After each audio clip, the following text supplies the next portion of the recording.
Today we'll be exploring how modern investment systems can be used to amp up brokerage's business model. The first section will be about the evolution, right? The history of changes through the upcoming to now. Then we'll talk about what kind of business models can be centered around investment platforms, and we'll wrap things up with our recommendations on how to choose the right technology for your business. And let us start with a quick review of the most popular products here, of the most popular investment platforms. The first one is Percent Allocation Management Module.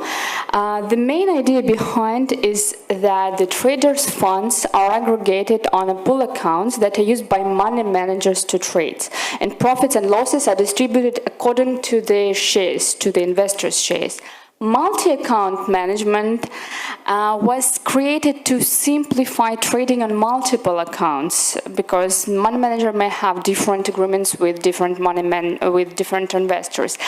This way, money manager is trading with aggregated on a virtual account funds, and all the trades are replicated on the investors according to their shares again, And the social trading idea is pretty simple. So this solution helps to build a copy trading system. The main difference between multi-account management and social trading is that with PAMM, money manager is trading with investors' funds, while with social trading, he's trading with his own funds.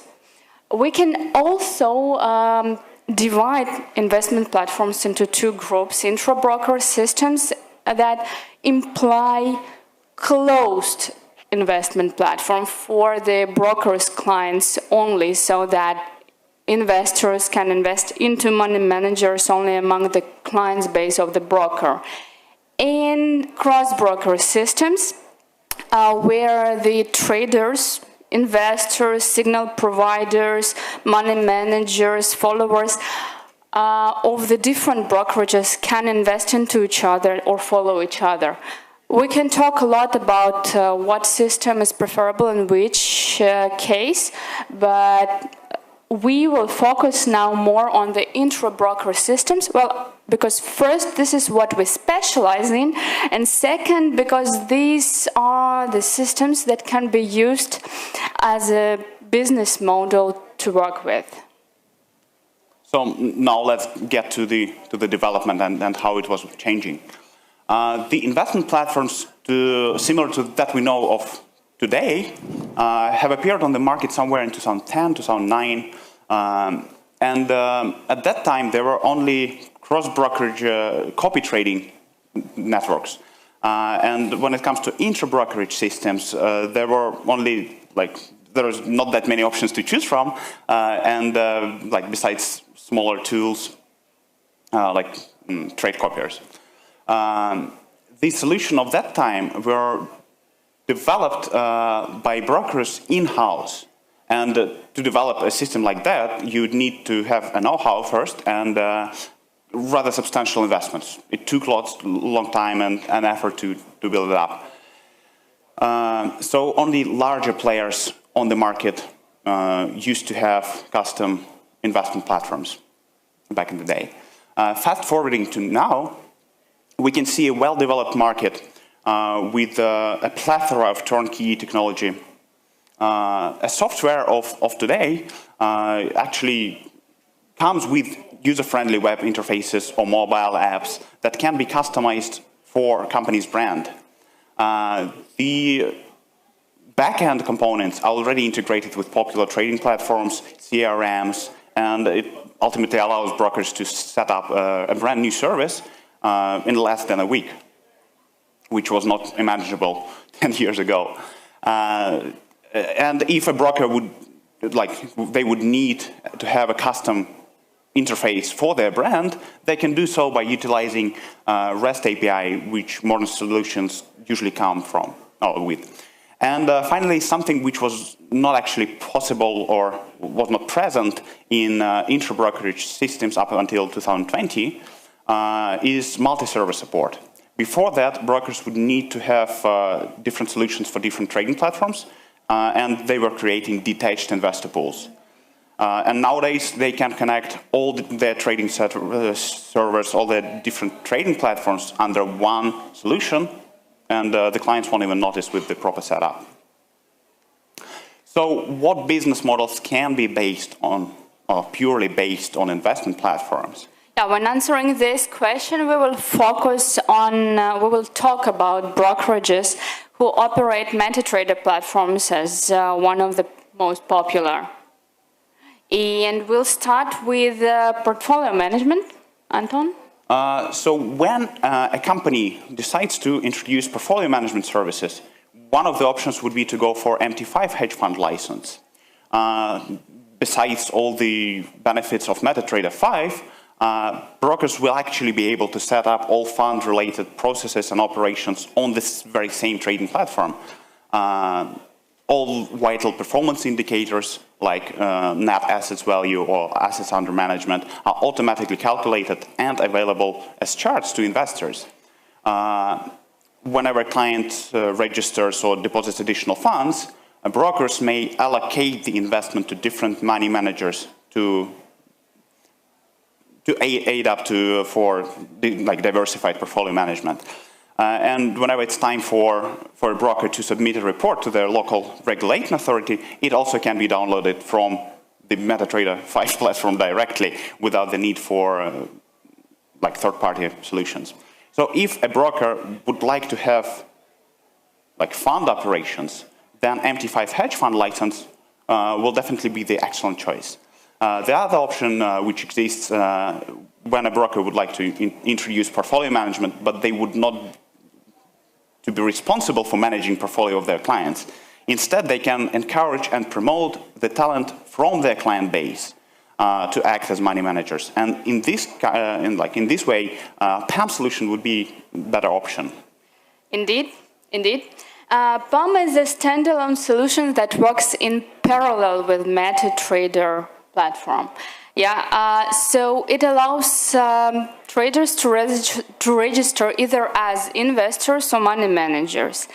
The trading itself, the money managers trading itself, is going on MetaTrader platform, while all the calculation, profits and losses distribution, is done separately with PAMM engine. Yeah, so hence the trading performance of the server is almost zero. Of course, the money managers are still trading, and we cannot say that this is absolutely zero, but it of course is minimum because all the trades are aggregated. Also, because of the work with aggregated funds, profits are reinvested automatically. So money managers are focusing on trading what they have to focus on. And the current, the modern PAMM solutions also support multi-server connection.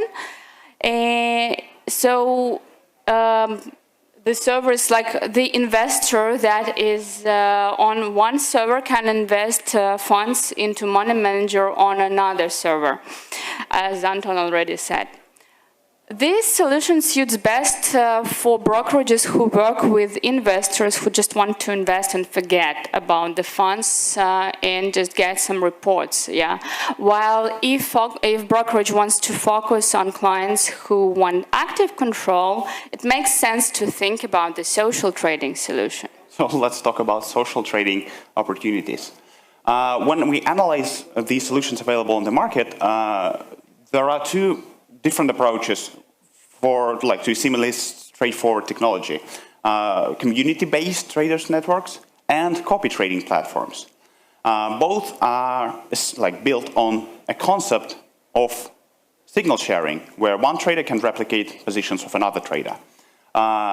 When it comes to copy or community-based networks, it actually represents some kind of a trader network where users can communicate with each other, they can share signals or trading signals, they can discuss their trading ideas. And such platforms usually heavily rely on simplification and gamification elements to increase trading activity of users on the platform.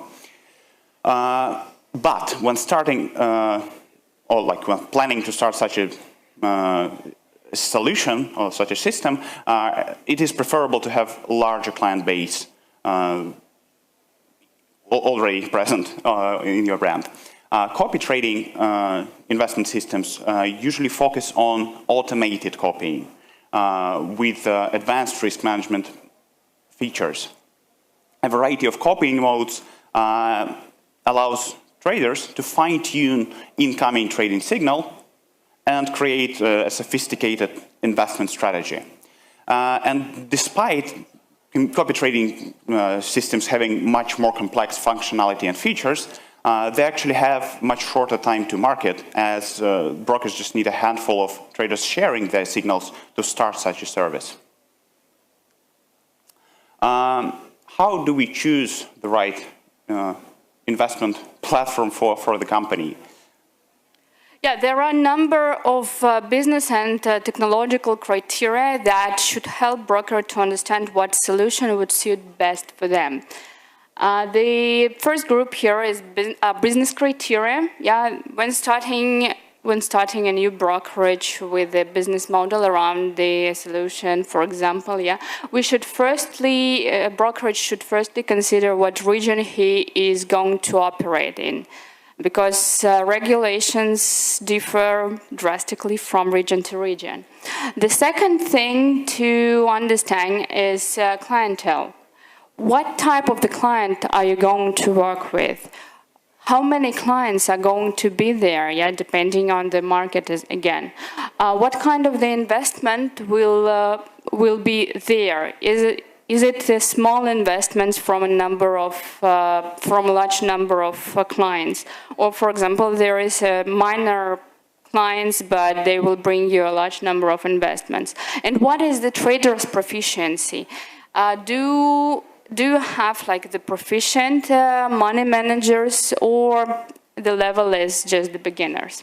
And the next thing, of course, to understand what is the project investment that the broker is ready to make. And we'll move to the technological criteria. As for technological criteria, first things which comes to mind and should have heavier presence in your business plan would be performance and scalability. Because increased trading volumes and increased trading activity may affect service performance in very unexpectedly, and upgrading on the go is definitely not recommended and usually not possible for companies. So when planning an infrastructure, the broker should take into consideration how many trading servers will be present, how many platforms will be present, and what is expected traders' activity on there. The second point is customization. A broker should consider how much customization will be required when they introduce new service. Do they need to integrate it with their CRM, or do they need to integrate it with the client area, or maybe they need a complete redesign of a brand, of branding of the interface. And last but not least is trade execution. When are trades going to be executed in-house, or they're going to be STP'd, as any delays, even the slightest delays, will affect performance, and it may drastically affect how clients perceive your service. And we've prepared a sample comparison here, comparing only two solutions and only several criteria. Yeah, here you can see several criteria, like first of all, first three are about a client's type. What kind of client you're working? Does the client prefer to control the investment? Then you can see that here, if, for example, with social trading, yeah, we are more talking about active investors. With PAMM solution, we are more talking about invest and forget. Again, what kind of the investment is going to be there? What is the client base? If you have just several clients, but you have one money manager, then it's definitely PAMM. Yeah, because money manager's proficiency is required to be high with PAMM, but not with social trading. A broker should also be ready to maintain the sophisticated infrastructure, for example, if he is working with social trading especially, yeah, because each trade is going to be copied, and if you have thousands of subscribers, then the infrastructure should be prepared in advance. At the same time, with PAMM, all the trades are aggregated, so they are also hedged to the liquidity provider as aggregated trade. And let's come back to the most important question for this seminar. So, can investment platforms become a central part of brokerage's business model? And the answer to that question would be yes, absolutely. Modern technology is well suited to answer any request a company might have, but understanding what the company wants to do, who their clients are, and what the clients want should always come before any technology. And to help you out, we have prepared a checklist including like a variety of answers that, questions which brokers should ask themselves before purchasing a new technology. And once the checklist is filled in with answers, a broker may take it to any technology provider and be sure that they receive the best solution there is for their needs. If you'd like to get the checklist, just share the business card with us right now or send us an email to sales@brokerage.com. And thank you for being here with us today. I think we have a couple of minutes for questions.